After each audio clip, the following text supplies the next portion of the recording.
Hai, nama saya Ariana. Saya berumur 23 tahun, berasal dari Kangar Perlis. Sebelum ni saya merupakan pelajar lulusan Meskom Kewartawanan di UiTM Shah Alam. Sebelum ni saya merupakan host sukan di Harimau Malaya.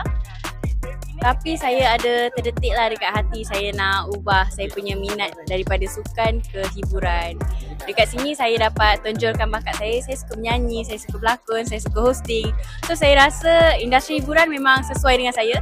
That's why lah saya try Dewi Remaja. Apa yang membezakan saya dengan orang lain adalah self-confidence saya. Saya selalu orang nampak as dominant. Apa-apa pun saya nak, saya yang boleh bercakap, saya yang paling berani, saya yang paling, tak adalah saya terpaling kan. Tapi kita buat yang paling terbaik, tapi jangan over limit lah. Idola Dewi Remaja saya Shah Alyaya. Sebab dia macam boyish sikit. Saya rasa dia ada same energy macam saya. Masa makeup artist ke wardrobe ke, dia orang tengah siap-siap saya pun, dia orang cakap saya ni ada vibe macam Shah Alyaya.